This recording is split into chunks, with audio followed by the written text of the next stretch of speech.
Jaipur SDRF की team के द्वारा विवेकानंद ग्लोबल यूनिवर्सिटी जयपुर के छात्र छात्राओं को संकट की स्थिति में अपनी जान कैसे बचाई जाए या दूसरे जो लोग मुसीबत में हैं उनकी जान कैसे बचाई जाए, इसके गुर सिखाए गए। इसके अलावा अन्य सभी प्रकार की जानकारियां भी दी गई जो बच्चों के लिए आवश्यक होती है। एसडीआरएफ टीम द्वारा बच्चों को सुरक्षा के लिए ट्रेनिंग दी गई। राज्य आपदा प्रतिसाद बल राजस्थान की टीम द्वारा से कमांडेंट श्री अवनीश कुमार शर्मा के निर्देशन में team leader Shri Ramdhan, DYSP Kirti Singh, PC Ashish Bansiwal, 63 Imtiyaz Ali, team incharge SC 51 Rajendra Singh के नेतृत्व में विद्यार्थियों को आपदा के समय को तथा फंसे हुए मनुष्य को सहायता के लिए प्रशिक्षण प्रदान किया। टीम द्वारा हाथ में कील चुभने पर, सिर में चोट लगने पर प्राथमिक उपचार देकर, बाढ़ के समय नदी या तालाब में डूबने पर रस्सी या प्लास्टिक की बोतलों को बांधकर पीड़ित तक पहुंचाकर, सड़क पर दुर्घटनाग्रस्त होने पर रस्सी या अन्य उपलब्ध संसाधनों से उसे नजदीकी अस्पताल पहुंचाकर, रसोई घर में गैस सिलेंडर में आग लगने पर कील गीले कंबल से ढककर, लिफ्ट में फंसने पर, भूकंप आने पर, बेहोश होने पर CPR देना, प्राथमिक उपचार देकर मानव को बचाया जा सकता है। इस प्रकार के अत्यंत उपयोगी जानकारी प्रदान की गई। टीम का कार्य अत्यंत सराहनीय रहा और विद्यार्थियों ने स्वयं आगे बढ़कर इसका लाभ उठाया। जयपुर से शत्रुंजय सिंह की खास रिपोर्ट। कोई भी वॉलंटियर एक आओ जो नहीं आया है स्टेज के ऊपर, जो नहीं आया अभी तक उनमें से आओ, जो आ गया वो रहे। कोई भी XYZ आ जाओ और फिर कंबल को फोल्ड कर देना है। 2 बम्बों के माध्यम से स्ट्रक्चर का निर्माण कर सकते हैं। तो अपने तरफ करवट दिलानी है, ठीक है। दिलाने के बाद में जो स्ट्रक्चर का हमने निर्माण किया था वो इसके पास में लगाना है और इसे वापस बदली कर देना है।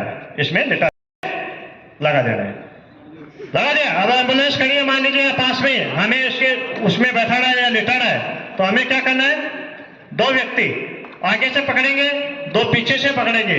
पांचवा जो व्यक्ति है उसके हेड में चोट लगी है या नहीं लगी है हमें पता नहीं है, उसके हाथ रखेगा, गर्दन में हाथ रखेगा और इस प्रकार से इसको स्ट्रक्चर का निर्माण करके हम एम्बुलेंस में बैठा सकते हैं।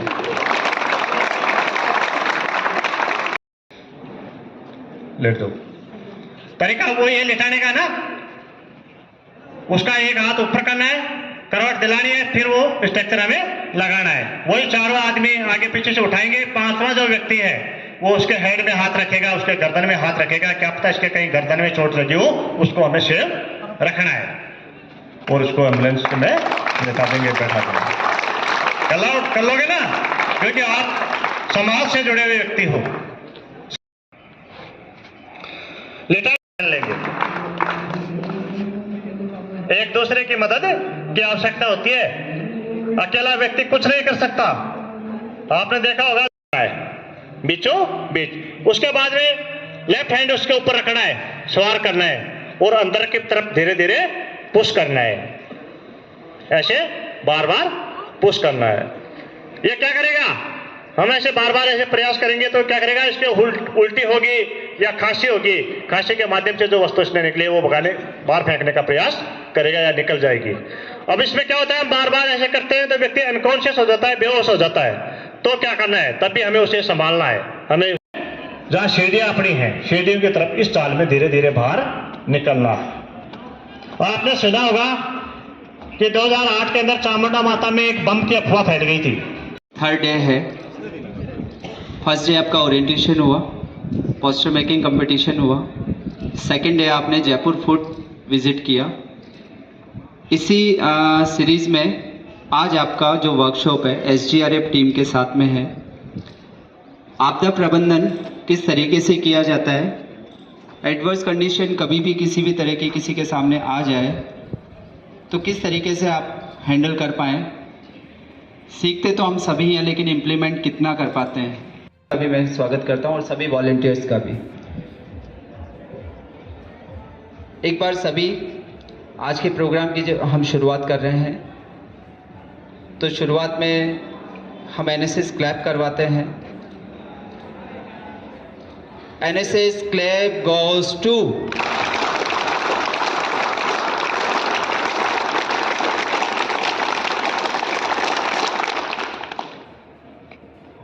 प्लाटून कमांडर आशीष कुमार जी के नेतृत्व में एसडीआरएफ टीम के द्वारा आपके महाविद्यालय परिवार का हार्दिक अभिनंदन और स्वागत करता हूं।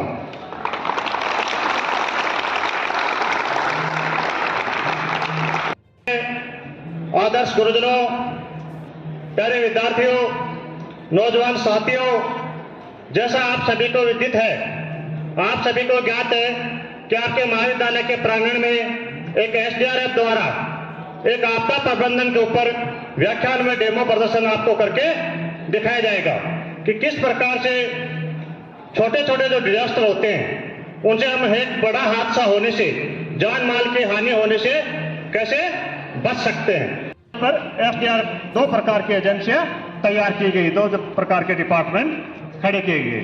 जो नेशनल स्तर पर है उसको बोलेंगे NDRF, national disaster response force, और स्टेट लेवल पर जो होता है उसको बोलेंगे SDRF, state disaster response force. इस प्रकार ये दोनों एजेंसियां, चाहे वो छोटा डिजास्टर हो चाहे बड़ा हो, किसी भी प्रकार का डिजास्टर हो, उसे निपटने में अपनी छाप छोड़ते हैं। वो कहते हैं ना, स्थल पर हम उस व्यक्ति को हमारे पास में जिस प्रकार की वस्तुएं अवेलेबल है उनके माध्यम से हमें उनको ट्रीटमेंट देना, उनको उपचार देना, उनकी किस प्रकार सहयोग कर सकते हैं, कैसे उनको हॉस्पिटल पहुंचाना है, वो सारी बातें आपको यहाँ बताई जाएगी।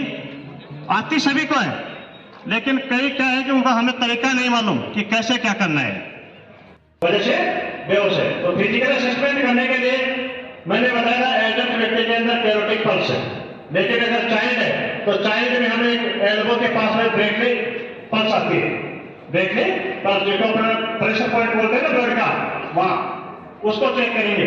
चेक कर लिया हमने, पहले आप कृत्रिम श्वास दो उसके, आपने मान लीजिए आया आप फिजिकल असेसमेंट आपने कर लिया, करने के बाद में आपको सीपीआर कैसे देना है, पहले माउथ टू माउथ, इसका नाक बंद करना है, पोजीशन हाथ लूज नहीं रखने, वेरी गुड, बहुत अच्छा, 30 बार देने उधर, फिर 2 बार इधर कृत्रिम श्वास।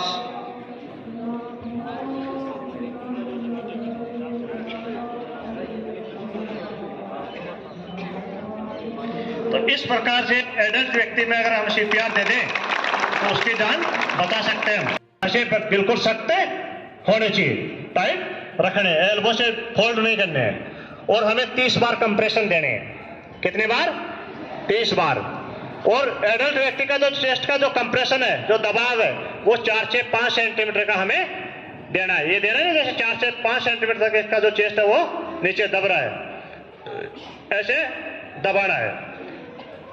फिर 30 हो गए, फिर 2 बार माउथ टू माउथ 2 बार ब्रीथिंग देनी है, फिर 30 बार कंप्रेशन देना है, फिर ब्रीथिंग देनी है। इस प्रकार से 2 बार ब्रीथिंग देनी है। देने के बाद में हमें फिर देखना है कि हम सीपीआर कौन सी जगह दें। कौन बताएगा सीपीआर कौन सी जगह देते हैं?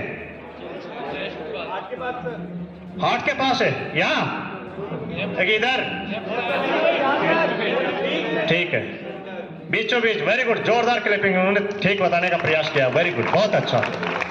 तो हमें सीपीआर देने डालना है, इस प्रकार से पेपर कप में ये कपड़ा रख देना है। अब आप में से कौन बताएगा कि इस पेपर कप में हमने ये गीला कपड़ा क्यों रखा है? कोई?